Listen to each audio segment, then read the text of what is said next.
Hi everyone, hope you're doing well from wherever you're watching this channel, depending on your time zone. Now, there is a report that emerged on social media today that Jalang'O, who is seeking ODM ticket to vie for Langata parliamentary seat, has been told off that ODM ticket will not be given to him.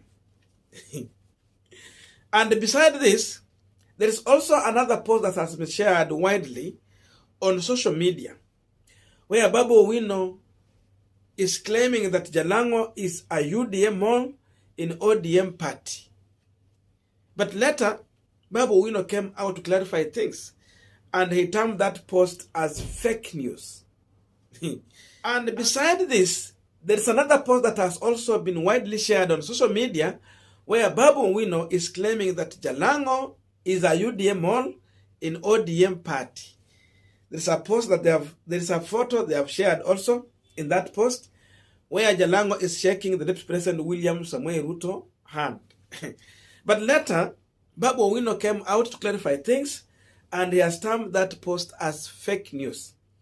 But I want us to go through that post, the response from Jalang'O, and even from the ODM party. This is what was shared with the claim that it's Babu Owino making this post.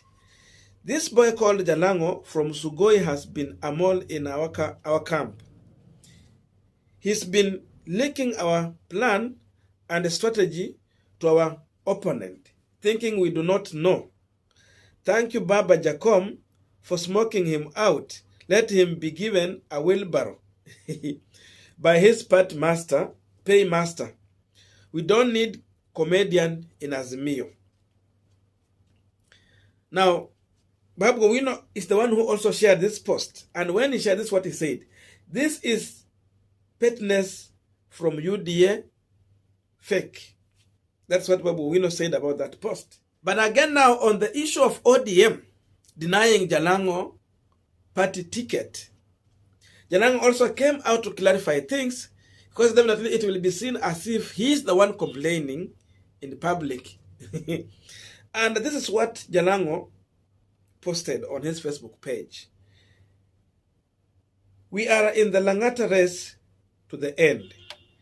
9th August is the day. Forget the rumors.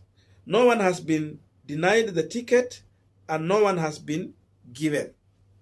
So that is Jalang'O also responding to those claims in social media. And later, on the issue of ODM nomination, the ODM election board chairperson, Catherine Muma, came out to clarify things, because definitely this was sending mixed of reaction in ODM party. And this is what the Standard quoted her saying.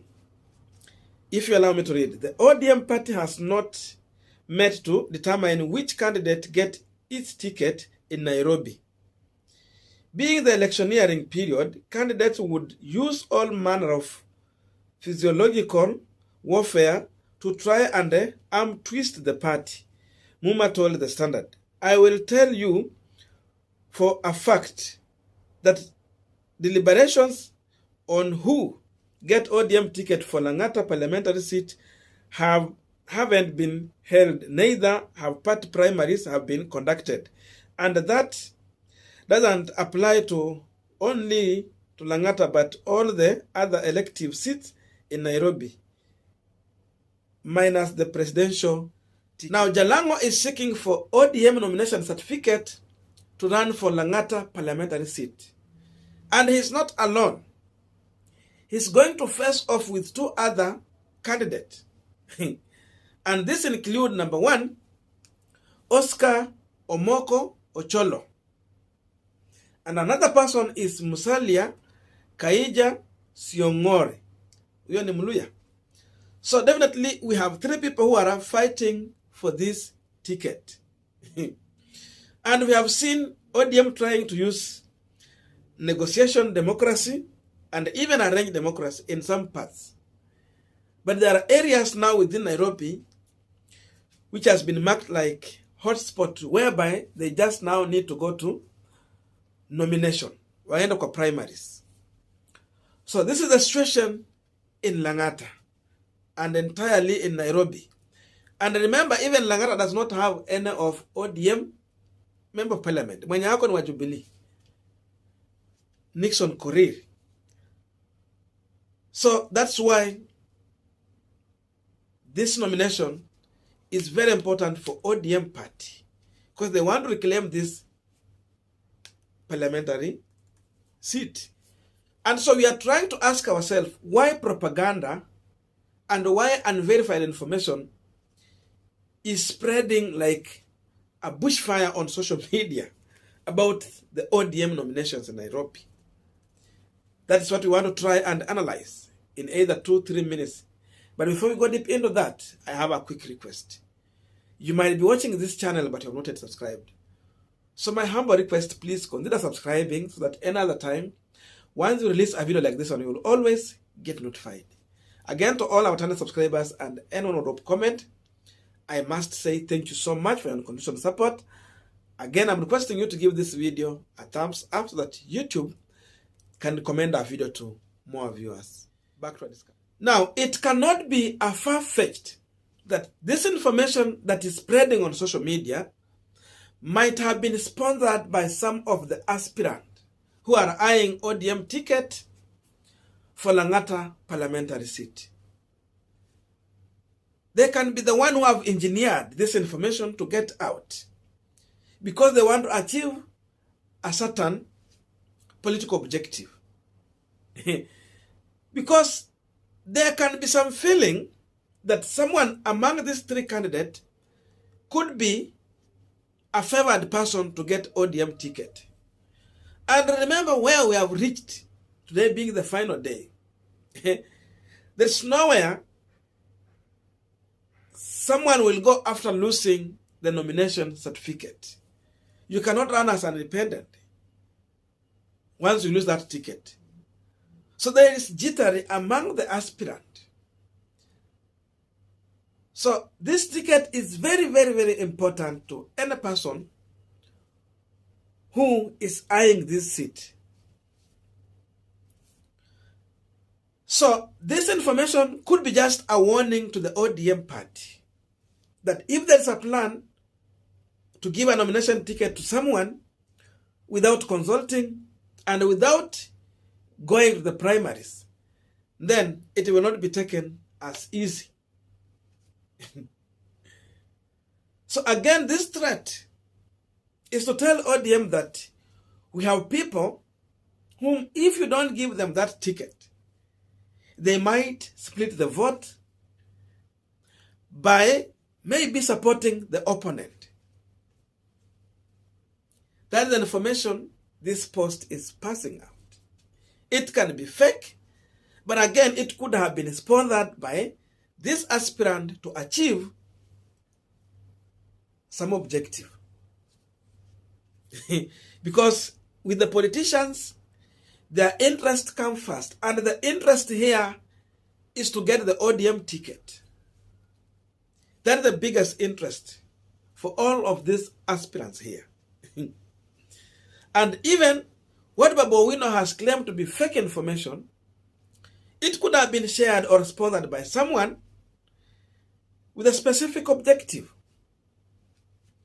Because in one way, they want to paint Jalang'O as an individual who is supporting William Ruto, but just a mole in ODM. And the issue they want to bring out could be that in as much Jalang'O is looking for ODM ticket, once they get ticket and they get elected, he might not be loyal to ODM and Raila Odinga. His loyalty will be with William Ruto. That is what this post wanted to achieve. And again, they would want to pass out information that William Ruto might be sponsoring Jalang'O. In as much Jalang'O is an ODM party. That's why you see when they are sharing photos. But if you look on this photo, this is an old photo where Jalang'O was having an interview with the deputy president. It's not the current one. So that is the information these people want to pass to the ODM party and the supporters of ODM party. So that when they get nominations in the primaries, then the ODM supporters will vote against Jalang'O they are going to protest during the primaries and vote in favor of someone else by protesting against Jalang'o. That is what these people might have want to achieve with this post here. Because remember, the primaries are almost coming. And if not primaries, you see, they have tried to threaten so that ODM will not go into negotiation, democracy, or arrange. So they are being forced to go into primaries. And you see how they're targeting now. If they go to the primaries, the next step is to edge Jalang'o out through what they are sharing. And even they are going further to put it as if Babu Owino is the one sharing this post, the originator of the post. And again, with Babu Owino, it can be true. He can be the originator of the post, maybe to work in the interest of his friend, a person he has favored who might not be Jalang'o. But again, another truth can be that someone else might have just decided to share it out using Babu Owino, because Babu Owino is a popular public figure, especially within Nairobi County. So he was the right person they can use, as long as it is working in their interest. So everything here is possible. It can be fake, but again, it can be true. Because whether fake or whether it is true, definitely there is someone gaining here. Na kuna mwengine mwenye anaumizwa. Whether it's true or fake, someone is going to gain, another one is going to be disadvantaged. So the truth is that Jalang'o is still in the race. Hajaingia kwa Ruto. That's what he has clarified.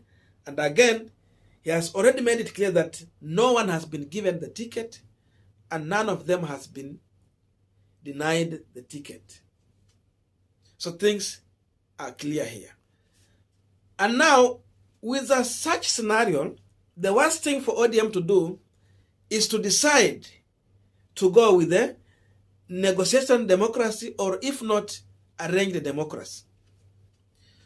Wakiamua kwenda na consensus, wapange watu, the same thing they did in Western, I think they might get it again wrong, the same way they did a mistake in 2017. Korir just got elected because we have people who are protesting against the candidate ODM gave the nomination certificate in Langata. If they could have got it right, then there was no way William Samoei Ruto candidate in the name of Nixon Korir was going to win that seat. It was a protest. And you know, when people are protesting on ballot, it will always work on and the favor of your opponent. Because Nixon Korir is the result of protest vote. So for ODM to get it right, they should learn from their mistake. Because I understand there are no challenges in Nairobi to make Nixon Korir the Langata member of parliament. It can only be possible if people are protesting against a specific candidate.